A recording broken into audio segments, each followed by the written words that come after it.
सांगा सुरू काय तुमचं बघा.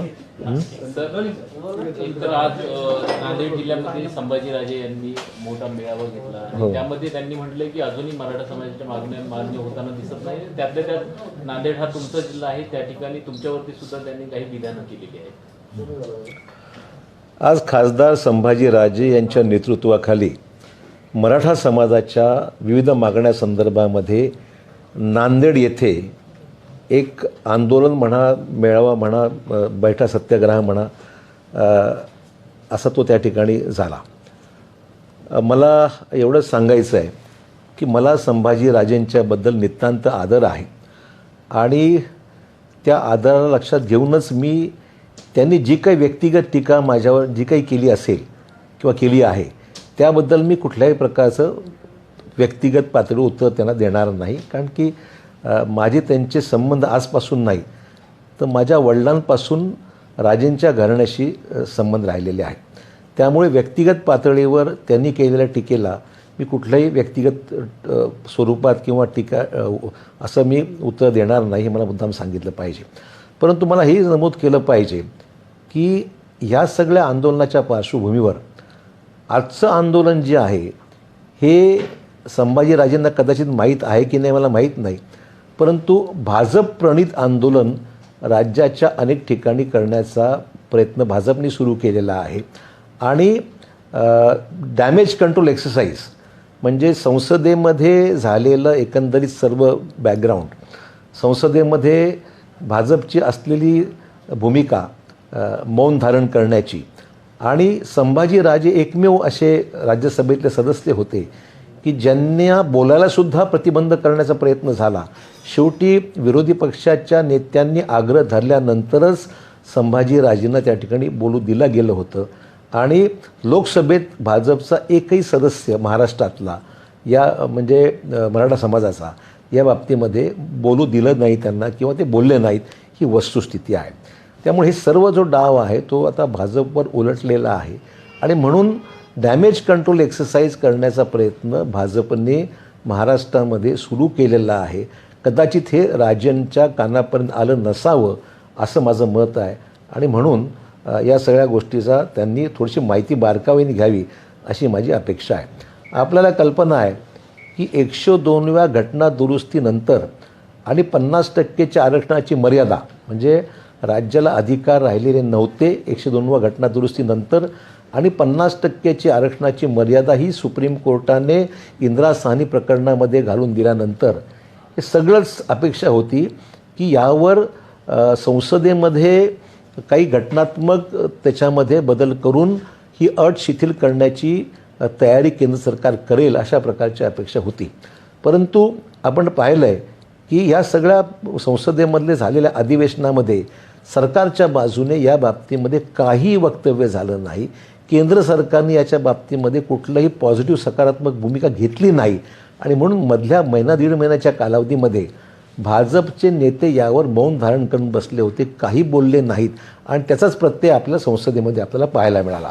त्यामुळे आजचं हे जे भाजप प्रणित आंदोलन जे पाहायला मिळतं आहे हे भाजपच्या डॅमेज कंट्रोल एक्सरसाइजचा भाग होता असं मला या ठिकाणी म्हणायचं आहे.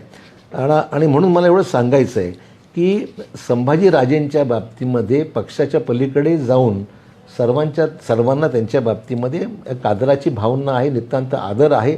आणि म्हणून राजेंनी एक काळजी घेतली पाहिजे की त्यांनी त्यांचा नावाचा किंवा त्यांचा गैरवापर कोणी करत असेल तर त्यांनी ते थांबवलं पाहिजे, होऊ दिलं नाही पाहिजे. कारण त्याचा वापर करण्याचा प्रयत्न दुर्दैवाने महाराष्ट्रामध्ये होतो आहे असं माझं व्यक्तिगत मत आहे. त्याचंच प्रतीक आज तिकडे जे काही चाललं होतं, चित्र दिसत होतं हे नांदेडमध्ये पाहायला मिळालं. एक तर ही एक गोष्ट त्याच्यामध्ये. त्यामुळे अशोक चव्हाणांना व्यक्तिगत विरोध करण्याचा भाजपमधला जो काही वर्ग नांदेडमधला आहे हा त्यातून हे सगळं आजचं चित्र घडून आणलेलं आहे असं माझं मत आहे. त्यामुळे आणि आपली दुसरी ही बाब महत्त्वाची आहे, अनेक मराठा संघटनासुद्धा आजच्या या नांदेडच्या आंदोलनापासून दूरच होत्या. ही त्यातली वैषम्य माहिती ही घेतली पाहिजे आपण की अनेकांनी सांगितलं आम्ही त्यात सहभागी होणार नाही कारण की ह्याची जी पार्श्वभूमी वेगळी आहे आणि भाजपचं हे एकंदरीत हे आंदोलन आहे. त्यामुळे मला वाटतं की त्यात थोडीशी बारकाईने राजेंनी माहिती घेतली असती तर कदाचित त्यांना हे लक्षात आलं असतं. त्यामुळे त्यांना त्याची दिशाभूल कोणी काही करतं आहे. आणि दुसरा विषय असा आहे की मला माहीत नाही त्यांना कोणी ही माहिती दिली की खुल्या प्रवर्गातील लोकांसाठी आम्ही कास्ट व्हॅलिडिटी मागितली, असं एकही घडलं नाही.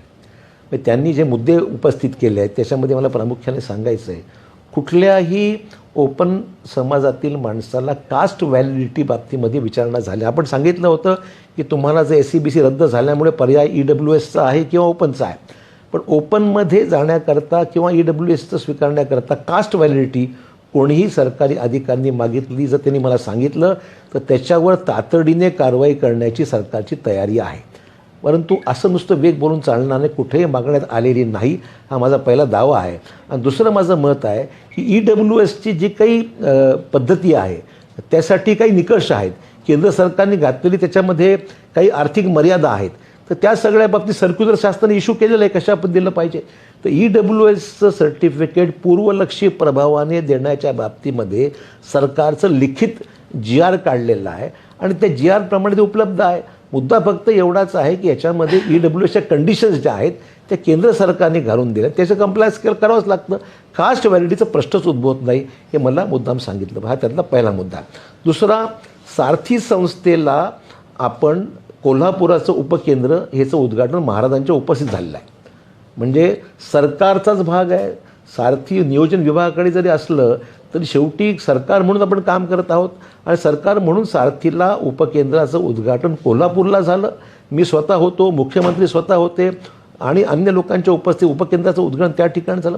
पुण्यातल्या मुख्यालयाला सुद्धा सारथीच्या जागा देण्यात आलेली आहे, तो निर्णयसुद्धा घेण्यात आलेला आहे. जागा आता पुढची बांधकाम वगैरे प्रक्रिया जो अवधी लागेल तो लागेल, पण जागा देण्यात आलेली आहे. अण्णासाहेब पाटील महामंडळाचा विषय असा आहे की तिथले जे आलेले प्रस्ताव असतील किंवा त्यांना जे काही सूचित करायचं असेल तो संचालक मंडळाचा अधिकार, शासन स्तरावर निर्णय होत नाहीत.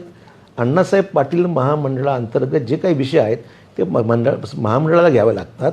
महामंडळाच्या हा नियुक्तीचा विषय जो आहे तो शासन स्तरावर विचाराधीन आहे, तो लवकर आदेश निघतील. परंतु मुद्दा एवढाच आहे की जे संचालक मंडळाचे अधिकार आहे तो शासनाने निर्णय घेण्याचा प्रश्नच उद्भवत नाही.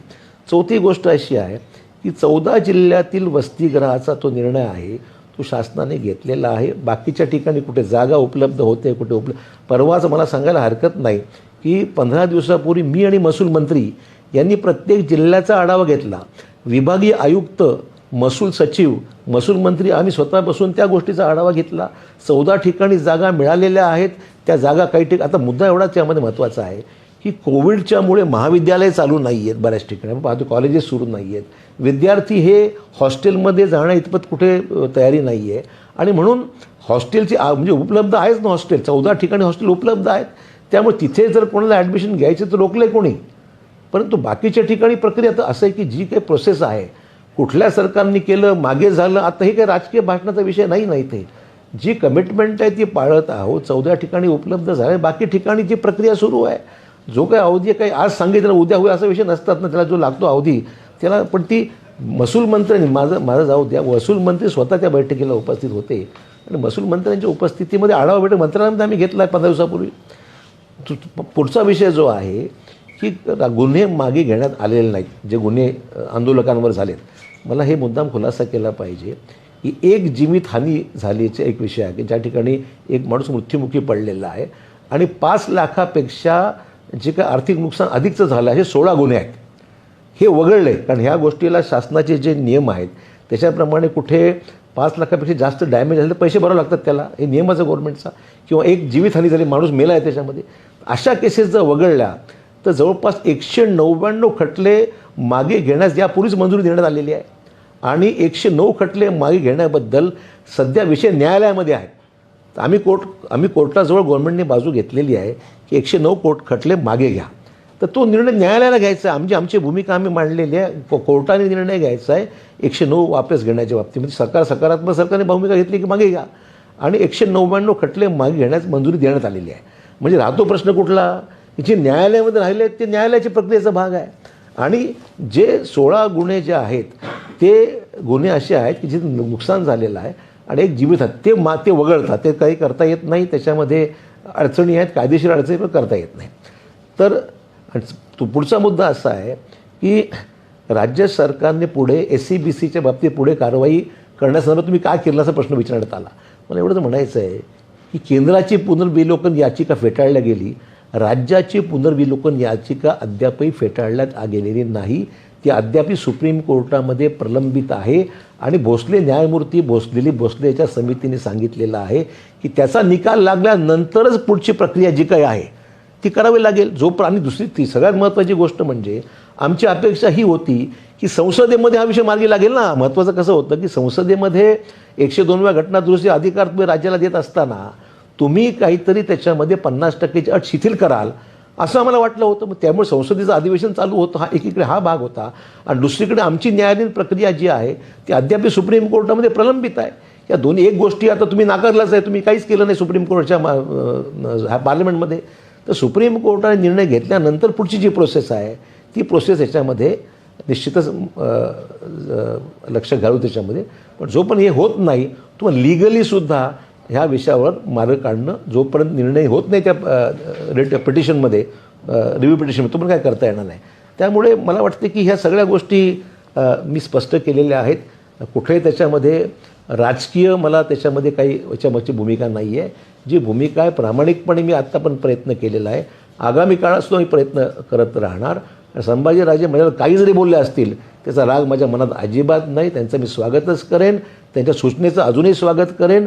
आणि मला वाटतं महाराष्ट्राच्या मुख्यमंत्र्यांनी अतिशय डिटेल पत्र त्यांना दिलेलं आहे. सगळ्या गोष्टी जे मांडतो सगळ्या गोष्टी उल्लेख त्याच्यामध्ये अजून काय करायला अपेक्षित आहे. तुम्ही नांदेडला जे झालं तुम्ही म्हणता की भाजप प्रणित होतं, म्हणजे संभाजीराजे ज्या लोकांसमोर आज बोलले ते सगळे भाजपचे लोक होते. हे भाजप प्रणित होतं ना. हे ऑर्गनाईज करण्याचं जे काम आहे, गाड्या कोणी लावल्या कोणी, म्हणजे सगळी आमची माहिती आहे ना, आम्ही रोज तिथे लोकलचेच आहोत. त्यामुळे जे कोणी हा सगळा घडून आणला कार्यक्रम, राजेंना कदाचित जे बॅकग्राऊंड नसावी या गोष्टीची, हे भाजप प्रणित आंदोलन नांदेडमध्ये करण्यात आलेलं आहे. ह्याची न्यूट्रल काही असेल प्लॅटफॉर्म तर गोष्ट वेगळी होती. हा सगळा भाजपचा व्यासपीठ होत आहे.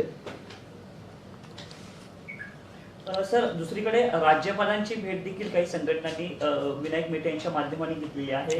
मराठा आरक्षणाचे मुद्दे राज्य सरकार मार्गी लावते, राज्यपालांनी याच्यामध्ये हस्तक्षेप करावा. मला जी कोणी राज्यपालांना जरूर भेटावं, राज्यपालांनी मदत आम्हाला करावी अशी माझी अपेक्षा आहे. पण मला एवढंच म्हणायचं आहे, मधल्या काळामध्ये ज्यावेळेस हा विषय सुप्रीम कोर्टाच्या वर्डिक्टनंतर केंद्राकडे गेला होता, त्या 1.5 महिन्यामध्ये ही मंडळी का बोलली नाहीत, हा आमचा विषय आहे. राज्य शासन करण्यापेक्षा केंद्र सरकारने करणं, हे जे कायद्याने, मी कुठलीही गोष्ट माझं पॉलिटिकल स्टेटमेंट नाही आहे, जे मी इथे बोललेलो हे कायद्याच्या मुद्द्यावर. भाजपचा कुठलाही नेता किंवा कुठलाही माणूस हा कायदेशीर मुद्द्यावर बोलतच नाही आहे, पॉलिटिकल ॲलिगेशन्स करण्याचंच काम चालू आहे. आमचं म्हणणं असं आहे, राज्यपालांना आम्ही स्वतः राज्यपाल काय आम्ही पंतप्रधानांना भेटलो ना, हे पंतप्रधान लिखितच दिलं आहे मुख्यमंत्र्यांनी. अजिबात अजून काय करायला पाहिजे. संभाजीराजांचं म्हणणं आहे की तुम्ही जेव्हा दिल्लीला गेलेला मराठा आरक्षण प्रकरणी संसदेच्या आधी, तेव्हा तुम्ही शिवसेनेच्या नेत्यांना भेटलात, काँग्रेसच्या नेत्यांना भेटलात, पण ते त्यांना भेटलं नाही. नाही, असं आहे, जे गटनेते आहेत पक्षाचे, विविध पक्षाच्या गटनेत्यांची बैठक मुंबईमधून जी चर्चा झाली, तर मी एकतर संभाजीराजेंसहित सर्वांना लिखित पत्र आहे माझं. म्हणजे मुख्यमंत्र्यांची चर्चा झाल्यानंतर महाराष्ट्रातल्या सर्व पक्षीय खासदारांमध्ये पत्र गेलं, रायटिंगमध्ये पत्र आहे माझं, लिखित पत्र आहे. आणि जी चर्चा मुख्यमंत्र्यांशी स्तरावर झाल्यानंतर हे ठरलं की सर्वपक्षीय जे गटनेते आहेत पार्लमेंटमध्ये, त्या गटनेत्यांशी आपण भेटलं पाहिजे. आणि म्हणून आम्ही दिल्लीमध्ये जे भेटी घेतल्या त्या गटनेत्यांची भेटी घेतली. तुम्ही दिशाभूल करताय समाजाच्या असं कुठल्या दाखवा ना, कुठल्या मुद्द्यावर मी दिशाभूल करत नाही, दिशा दाखवण्याचा माझा प्रयत्न आहे. जे वस्तुस्थिती आहे ती सांगितली पाहिजे. राजकीय मराठा समाजाचा राजकीय फायदा उठवण्याचा प्रयत्न भाजप करत आहे, त्याच्यापासून राजेंनी सावध राहिलं पाहिजे. आम्ही सर्व सावध आहोत, राजेंनी सावध राहिलं पाहिजे, आमची अपेक्षा एवढीच आहे. तुम्ही त्यांना चर्चेसाठी बोलवणार आहे सगळे? आज त्यांनी जे नांदेडमध्ये प्रश्न, मी त्यांना भेटेन ना, मला काही हरकत नाही, माझी कधीच अडचण नाही. मागे भेटलो होतो, आताही भेटेन, माझा काही प्रॉब्लेम नाही आहे.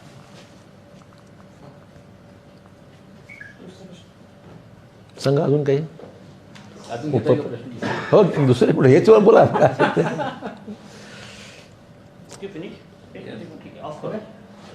हे काही चालू आहे. भाजपच्या विरोधामध्ये सर्व विरोधी पक्षांची एकजूट राहिली पाहिजे, आहेच, आणि ती राहिली पाहिजे. अधिक प्रभावीपणे आगामी काळात पावलं उचलण्याच्या दृष्टिकोनाने महत्त्वपूर्ण पाऊल इनिशिएटिव्ह हा काँग्रेस अध्यक्षांनी घेतलेला आहे, तो स्वागतार्ह आहे.